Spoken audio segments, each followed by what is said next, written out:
With so many amazing anime coming out lately, I wanted to take some time and highlight one of my new and growing favorites, Wistoria Wand and Sword. I came across this anime randomly this year, and if you enjoy anime as much as I do, you're going to love it.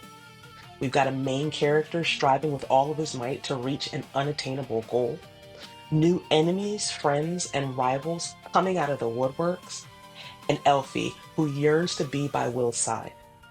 We've got magic and dungeon raids, as well as gorgeous and absolutely broken fight scenes. For me, for a new anime that I have no prior information on, it's a great start. Without giving anything else away, let's jump into episode 1 of Wistoria Wand and Sword, called Like a Lone Sword. Okay, so episode 1 opens up at Regarden Magical Academy, where the main character, who we soon find out is Will Serfort, is fighting in the dungeons on the 7th floor. Immediately in the dungeons, Will shows he's good with a sword. Will and his familiar Kiki, who looks like a little cat, a little black cat with a jewel in the middle of her head, take on a monster, and Will very easily destroys the monster. After his fight in the dungeons, Will attends class, where it's displayed by a dark, brooding man called Professor Edwards that although Will is physically strong, the only thing that matters at Regarden Magical Academy is magic. He calls Will up to the front of the class to demonstrate magic for the class, and in this moment, we learn that Will has no magical abilities. He's clearly made fun of by his classmates and his teacher alike before being told by Professor Edward that he is a no talent book learner who doesn't belong. To make matters worse, one of Will's classmates, Scion, who is a fire wielder, jumps in to complete the spell for Will, further making his lack of magic apparent. Will finally gets out of the class with that pain of a teacher, Professor Edward, only to be met in the hallway by Scion and his two friends, who begin bothering Will again and telling him that he needs to leave the school. Luckily, Will has a really solid friend in Colette who comes, shuts Scion and his friends down, and leaves with Will.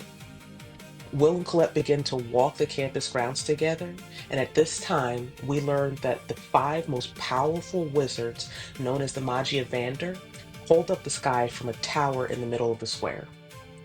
Will explains that a long time ago, the people who lived in this area were trapped in darkness and in constant fear due to the celestial host terrorizing them. Then, one day, these five wizards rose up in defiance. With their combined strength, they drove back the invaders, cast a seal over the sky, and brought peace to everyone. Because all of this occurred, the title of Magia Vander is the highest honor a mage can achieve. At the same time, we also find out that Colette has a crush on Will. However, Will's main focus is to ascend the tower so that he can be with Elfaria. Elfaria Seaford, who Will calls Elfie, is Will's childhood friend. They were both orphans that grew up in an orphanage together. While living there, they made a promise to climb the tower and adventure together.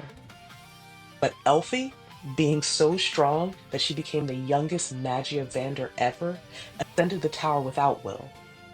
Still, Will has the drive and desire to meet Elfie at the top of the tower and works hard every day to make their promise a reality.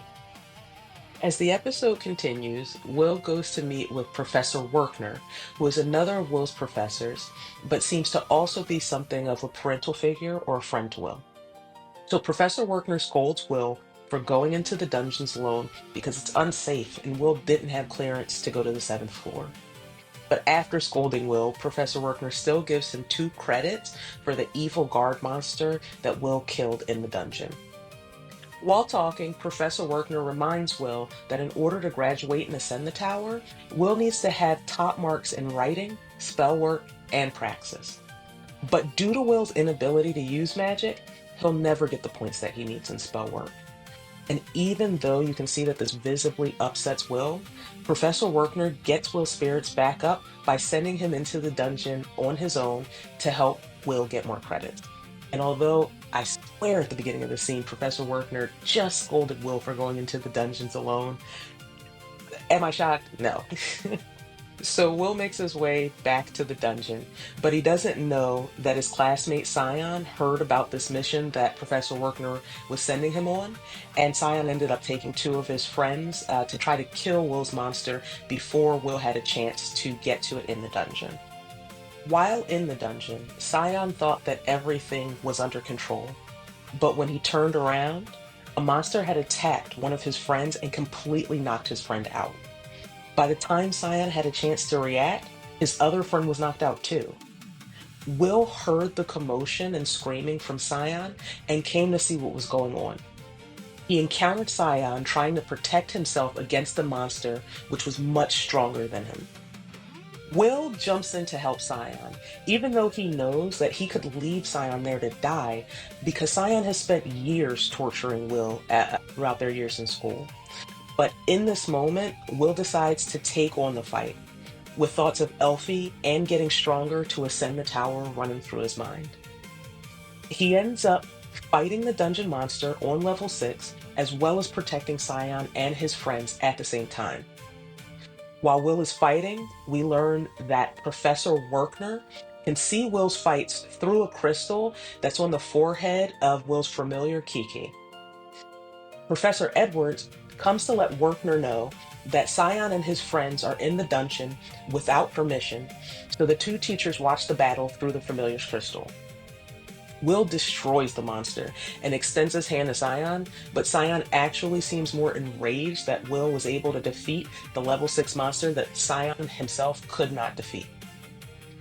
Professor Edwards also seems enraged that Will, with no magic, was able to defeat this monster. However, at the end of the day, when Will brought the monster's remains back to his favorite professor, Professor Werkner, he was awarded 10 credits for killing the beast. And this is where episode 1 of Wistoria, the story of where wand and sword meets,